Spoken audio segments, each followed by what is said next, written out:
Bien le bonsoir. Dans l'actualité de ce mardi 18 juin 2013, le Conseil interministériel sur la pêche qui s'est tenu cet après-midi, un diagnostic du secteur relève une baisse considérable en vue des ressources halieutiques. La pêche illicite est fortement incriminée. Djeddah Thiaroye Kao sous les eaux, le calvaire a déjà duré 4 jours. Une station de pompage à l'arrêt en est la source. Pour bientôt, un laboratoire d'analyse des matériaux de construction, un début de réponse aux effondrements répétitifs de bâtiments. L'inspecteur général des bâtiments l'a indiqué en marge du Salon international de la construction et des travaux publics ouverts aujourd'hui. Nous accueillons en fin d'édition ce soir le directeur de la législation, des études et du contentieux de la direction des impôts au domaine. Nous abordons pour l'essentiel la fiscalité des entreprises de presse et la procédure de recouvrement en cours. Nous retrouvons donc El Hadji Ibrahim Diop en fin d'édition.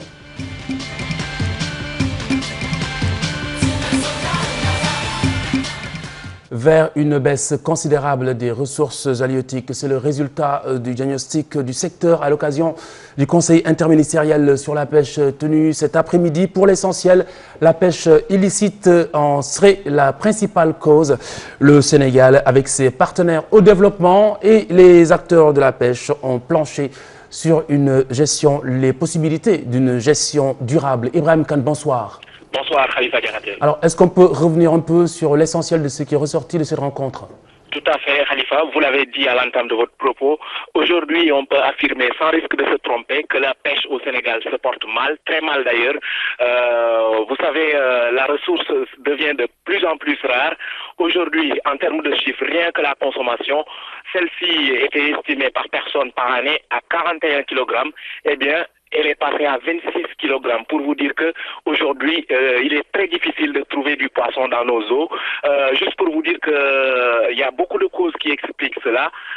Une des causes, c'est la pêche illicite et une pratique qui porte un véritable coup dur au sous-secteur de la pêche. Et malheureusement, il faut constater que la surveillance de nos côtes n'est pas efficace, faute de moyens pour mettre un terme à celle-ci.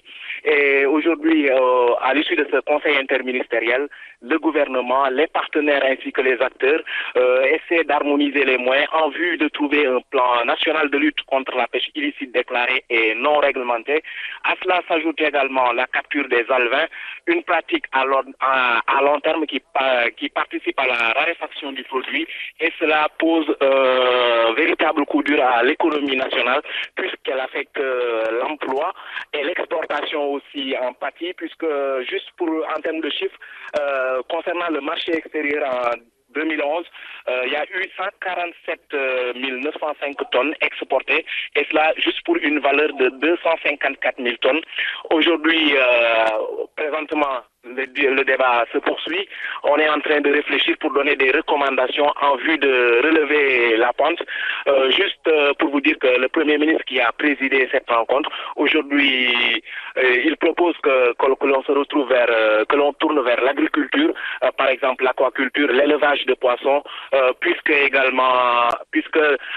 poisson se fait rare du fait de la pêche illicite. Et aujourd'hui, donc, il propose que l'on se retourne vers l'aquaculture. Donc, le débat se poursuit toujours, Khalifa. On est au stade des recommandations. Là, je suis sorti de la salle pour pouvoir m'exprimer comme il se doit. Je m'en vais retourner à la salle pour pouvoir vous donner également toutes les recommandations qui vont sortir de cette rencontre. Ibrahim Kane, merci Ibrahim Kane. Donc vous nous livrez les recommandations à l'occasion d'autres éditions ou à la fin de celle-ci, avant la fin de cette présente. Djeddah Thiaroye Kao à présent, la localité depuis 4 jours sous les eaux, une station de pompage à l'arrêt est la source de ce calvaire. Le carburant a fait défaut, plongeant ainsi les populations dans une psychose. C'est en effet dans cette même localité où un garçon s'est noyé dans un bassin, c'était l'année dernière. L'on se croirait en plein hivernage. Et pourtant, depuis 4 jours, la population de Djeddah Thiaroye Kao patauge dans l'eau. Pour cause, la station de pompage manque de gasoil. Une situation qui est loin de faire des heureux. Vraiment, nous avons peur. Regardez toute cette eau alors que ce n'est même pas encore l'hivernage. Alors, imaginez donc la suite. Surtout avec cette odeur nauséabonde, ça devient vraiment insupportable. Nous en devenons même malades. Nous avons un problème de gasoil avec la station de pompage. Elle est toujours en panne. Au début, elle fonctionnait avec de l'électricité, mais depuis longtemps, on l'a coupée. Un manque de soutien criard des autorités de la commune, c'est ce que déplorent les habitants. Comme 2014, À partir des législatives de 2014, nous voulons d'un maire de la localité qui vivra les mêmes situations que nous en temps et en heure et qui s'en souciera. Et non d'un maire qui nous vient d'ailleurs. Ça, c'est fini. Indexé en partie par la population, le maire de la commune apporte des précisions. Les bassins et leur écrêtage sont du ressort exclusif de l'État du Sénégal. Ce n'est pas du ressort de la collectivité locale. Mais nous faisons en sorte que, si les gens sont de bonne foi, depuis que 2009, que l'équipe municipale, la nouvelle équipe municipale est installée, nous avons fait des efforts énormes pour notre collectivité locale. De l'eau, encore de l'eau, alors que les premières gouttes se font toujours attendre à Dakar, à Djiddah Thiaroye Kao, les populations imaginent déjà leurs grandes vacances avec ce bassin en construction où un enfant s'était noyé la saison passée. Le Sénégal va se doter d'un laboratoire d'analyse des matériaux de construction, un début de réponse aux effondrements répétitifs des bâtiments. L'inspecteur général des bâtiments l'a indiqué en marge du Salon international de la construction et des travaux publics. Salon ouvert aujourd'hui, ce sera pour 72 heures. Dans le cours de la construction, l'État n'avait pas véritablement un regard sur la qualité des constructions et que les services de l'urbanisme s'intéressaient plutôt aux aspects réglementaires, aux aspects normes. Donc en réalité, du point de vue réglementaire, toutes les dispositions sont prises. Maintenant, il y a le suivi de l'application de ces mesures-là, sensibiliser davantage les populations par rapport à l'intérêt qu'ils ont pour respecter ces dispositions constructives. Je pense que c'est effectivement la question maintenant fondamentalement, c'est une question d'information, de sensibilisation et de conscientisation des populations par rapport à l'intérêt qu'ils ont de respecter les normes qui sont édictées par les différents codes au niveau du ministère de l'Urbanisme et de l'Habitat. La réunion annuelle conjointe du Plan national de développement sanitaire, la couverture maladie universelle était au centre des débats à l'ordre du jour, entre autres la prise en charge des urgences, les maladies dont le coût des soins est souvent inaccessible. Fatou Kinedem pour le compte-rendu. Parmi les préoccupations, les maladies à soins coûteux. Les acteurs sanitaires ont passé en revue le plan national de développement sanitaire. L'hypertension artérielle, bien sûr, et ses complications, l'infarctus du myocarde, l'insuffisance cardiaque et l'insuffisance rénale. Je veux dire, comment dirais-je, le diabète et ses complications. Donc ces affections de longue durée posent un problème. D'autres problèmes à résoudre, la prise en charge des urgences et la spécialisation. Il faut créer beaucoup de services d'accueil d'urgence. À Dakar, il y en a, mais dans les régions. Que la spécialisation n'est plus attractive parce que les coûts d'inscription, les frais pédagogiques sont extrêmement exorbitants au niveau de la faculté de médecine. Donc, il faut des cardiologues, il faut des neurologues, il faut des chirurgiens neurologiques, des gynécologues. En tout cas, il faut toutes les spécialités. Il s'agit par ailleurs de relever le plateau technique pour faciliter l'accès aux soins. Je ne parle même pas du scanner, de l'IRM, de l'échographie, l'échodoppler cardiaque, l'échorénal. Je parle même du bilan biologique minimum. Ne serait-ce qu'il y a des structures qui ne disposent même pas d'un couleur pour faire une numération formule sanguine qui permet de voir si vous êtes anémié, si vous êtes infecté, si vous êtes allergique ou bien si vous avez un syndrome inflammatoire, même si vous saignez ou si vous avez des hémorragies pour le taux de plaquettes. Donc du coup, il faut relever le plat technique. Les acteurs ont beaucoup échangé sur la couverture maladie universelle. Seuls 20% des Sénégalais en disposent. Parmi la cible, les enfants de 0 à 5 ans, une initiative à généraliser pour atteindre les 80% fixés pour 2017. Et puis cette polémique autour du prix de l'oignon local. Le kilogramme passe de 200 à 300 francs CFA. L'Association des consommateurs du Sénégal dénonce une spéculation pendant que les commerçants exigent des grossistes une simple baisse. En l'espace de 2 mois, le prix de l'oignon passe de 150 francs à 300 francs chez les grossistes. Au marché Gueule Tapée des Parcelles Assainies, cette hausse est perceptible. Les producteurs avaient stocké le produit à un moment donné, c'était pour pouvoir augmenter le prix après. Maintenant, ils nous les vendent à 250 francs le kilogramme. Une hausse diversement appréciée, les acteurs de la filière tentent d'analyser la situation. On ne peut plus vendre le kilogramme à moins de 200 francs comme avant, parce que l'engrais coûte 10 000 francs le sac. Les grains, 60 000 francs, c'est cher. Le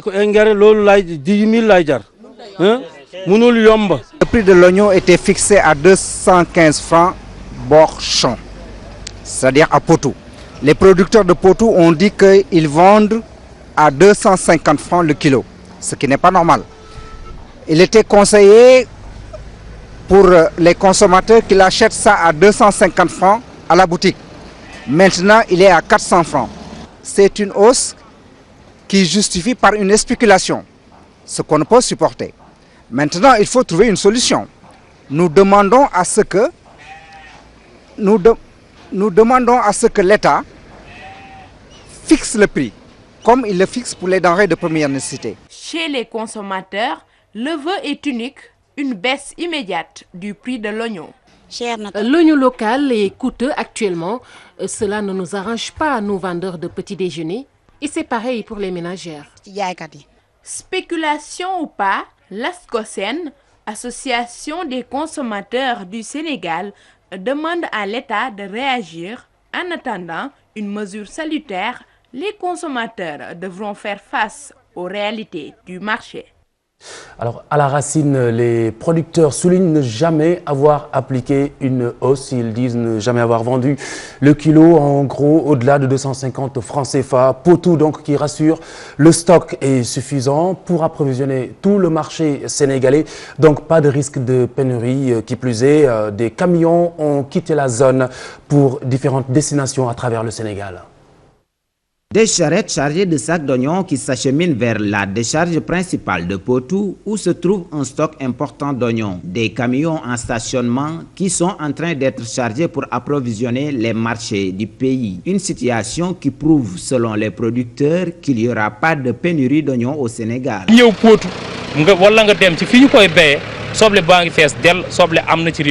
Nous avons un problème de gasoil avec la station de pompage. Elle est toujours en panne. Au début, elle fonctionnait avec de l'électricité, mais depuis longtemps, on l'a coupée. Par rapport à la cherté des prix, le président de l'interprofession de la filière déclare que les producteurs n'ont jamais vendu à plus de 250 francs le kilogramme dans les zones de production. À partir des législatives de 2014, nous voulons d'un maire de la localité qui vivra les mêmes situations que nous en temps et en heure et qui s'en souciera, et non d'un maire qui nous vient d'ailleurs. Ça, c'est fini. Tout en rassurant les consommateurs sur la disponibilité de l'oignon, les producteurs demandent aux autorités de respecter les accords sur la mesure de gel de l'importation. Nous demandons de l'aide auprès du Premier ministre et au ministre du Commerce pour que nous puissions écouler l'oignon sur le marché local. Les producteurs de Potou se sont réunis pour réagir par rapport aux déclarations de certaines personnes sur une éventuelle rupture du stock. Nous parlons des élections de 2012, la présidentielle et les législatives. La société civile sénégalaise a tiré le bilan de sa participation, notamment à l'observation qui a été plutôt proactive. Les leçons de l'expérience sont retenues dans la perspective, bien entendu, des échéances futures. C'est un compte-rendu de Adja Ndiaye et Fatou Bintou Kanté. L'implication de la société civile sénégalaise aux élections présidentielles et législatives de 2012 a été remarquable. Et pour tirer les leçons apprises de cette expérience, une capitalisation s'avère nécessaire. Après avoir participé à l'observation des élections qui se sont tenues en 2012, élections présidentielles et élections législatives. Après avoir fait le bilan de ces élections, nous avons décidé cette fois-ci de capitaliser l'expérience que nous avons eue pendant ces élections. Ces élections de 2012, précédées par de fortes tensions et violences préélectorales, avaient mobilisé cette société civile sénégalaise, une participation capitale sur tous les plans. Il est sorti de cette étude que l'apport de notre participation au processus électoral a été tout à fait positif, aussi bien sur le plan politique, parce que nous avons contribué au renforcement de la démocratie à travers l'observation que nous avons faite. La restitution des résultats sur l'étude de leur participation à ces élections trouve l'approbation des autorités étatiques. Et le rôle de la société civile aussi, nous l'avons apprécié. Ils ont accompagné le ministère, ils ont accompagné le peuple sénégalais pour une bonne organisation des élections, surtout l'élection présidentielle et les élections législatives passées. Il faut rappeler que lors de ces dernières élections, les organisations de la société civile s'étaient massivement mobilisées pour apporter leur contribution pour des élections transparentes. Alors cet atelier de restitution a été l'occasion pour le constitutionnaliste Babacar Gueye de recommander le renouvellement de la classe politique et la diminution de la durée des mandats des élus au Sénégal. Écoutez-le. Oui, nous avons besoin, c'est vrai, de renouvellement de la classe politique sénégalaise, plus de participation de ceux qui jusqu'ici n'ont pas de responsabilité politique, plus de participation à la gestion des affaires, parce qu'on a le sentiment que ce sont toujours les mêmes qui sont là, qui sont nommés, qui occupent les positions de direction et qu'il faut peut-être penser à d'autres personnes, penser à la relève de demain, penser à faire en sorte que le personnel politique change, qu'il y ait un renouvellement de ce personnel politique. Ce personnel politique, justement, on peut le relever, on peut le renouveler grâce à la limitation des mandats des responsables des collectivités locales. Pourquoi ne pas limiter le nombre de mandats des maires, des communes, pourquoi ne pas limiter le nombre de mandats des PCR et au-delà, limiter encore davantage le mandat du président de la République, limiter le nombre de mandats des députés pour arriver à faire en sorte qu'il y ait un renouvellement constant de la classe politique. Cette recommandation de Babacar Gueye pour limiter les mandats des élus au Sénégal. Et puis le Centre des œuvres universitaires de Dakar qui porte plainte contre les casseurs de lundi dans le campus. Le COUD demande aux autorités par ailleurs de reconsidérer les franchises universitaires. Hier, des étudiants, je le rappelle, ont saccagé des chambres lors d'une bataille rangée entre eux. Le premier acte que nous avons eu à poser ce matin, c'est d'avoir commis un huissier qui a fait le constat et dès réception de son rapport, nous allons y joindre toute la documentation en termes de témoignages, aussi bien des étudiants que des membres du personnel de sécurité du COUD pour en fait porter plainte devant la justice et suivre le dossier jusqu'au bout. Ceux qui faisaient les bagarres d'hier sont des étudiants qui appartiennent à l'amicale de la faculté des sciences économiques et de gestion. Si vous avez constaté, tous ces faits-là sont le fait en réalité d'une minorité d'étudiants. Parce que beaucoup de gens pensent que c'est l'ensemble des étudiants qui se comportent d'une telle manière, mais ce n'est pas le cas. C'est parce que tout simplement, à cause des franchises universitaires, il y a des étudiants qui peuvent être armés au vu et au su de tout le monde sans pour autant que la police intervienne. Concours national Oscar TICE 2013, la cérémonie de consécration a eu lieu hier. Le CM TTGU de Ziguinchor, meilleur collège au niveau national. La palme du Dara communautaire est remportée par le Dara Thierno Malal Tala de la localité de Kanel, événement organisé par l'USAID avec le ministère de l'Éducation. Objectif, améliorer le système éducatif au Sénégal. L'esprit d'innovation a été primé. Innover, c'est participer à la modernisation du système éducatif sénégalais par les technologies de l'information et de la communication. Il s'agit pour l'USAID et en partenariat avec le ministère de l'Éducation de contribuer de façon significative à préparer un futur citoyen sénégalais apte à s'insérer confortablement dans la société de l'information. Au-delà de l'école, l'informatique, avec la connexion sur l'Internet, est devenue un outil de plus en plus indispensable aux citoyens. Les Dara et collèges d'enseignement moyen ont pris part à cette cérémonie. Le ministre de la Communication, représentant le ministre de l'Éducation nationale, a magnifié l'initiative. L'État du Sénégal a déjà montré sa volonté de moderniser les Dara, de tout faire pour que tous les enfants du Sénégal puissent avoir les mêmes chances, les mêmes droits à l'éducation et à une éducation de qualité. Le Dara Thierno Malal Talla de Sinthiou Bamambé dans le département de Kanel à Matam a remporté le prix du meilleur Dara communautaire. Le collège d'enseignement moyen Tata Diédhiou de Ziguinchor a été primé meilleur CM du Sénégal. Le collège des HLM Grand Yoff a aussi remporté le prix du meilleur site web. Je suis très contente et je savais déjà que nous allons gagner. J'ai toujours senti que nous pouvons gagner ce prix et nous sommes allés jusqu'au bout des choses. Ce prix aussi nous renvoie à notre devise qui est la culture de l'excellence. C'est cette culture de l'excellence qui nous a valu aujourd'hui ce prix. L'exposition TIS est conjointement organisée avec la remise des Oscars. Elle vise à contribuer à l'institutionnalisation des pratiques éducatives innovantes.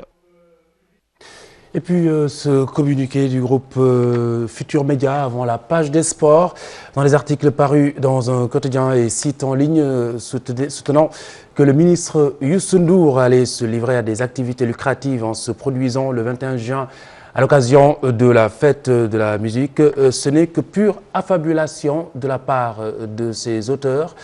Dans le cadre donc de ces programmes, la télévision Futur Média a invité le ministre à participer à la célébration de la musique dans l'unique et seul esprit initial du concepteur de l'événement, Jack Lang, jadis ministre français de la Culture. La stratégie et la conduite de cette manifestation relèvent de la compétence exclusive du groupe Futur Média. Dire que donc tout ou partie de l'argent récolté des appels et destiné au ministre Youssou N'Dour relève d'une accusation aussi gratuite que grave, que nul esprit futile peut éclairer ne serait accepté. Rien ne lui interdit donc au groupe Futur Média d'offrir 1000 tickets d'entrée via le serveur pour un concert de Youssou N'Dour démarché par ses soins. Et pour ces fins, la TFM se donne le droit, conformément aux dispositions en vigueur, d'organiser et de produire ces activités.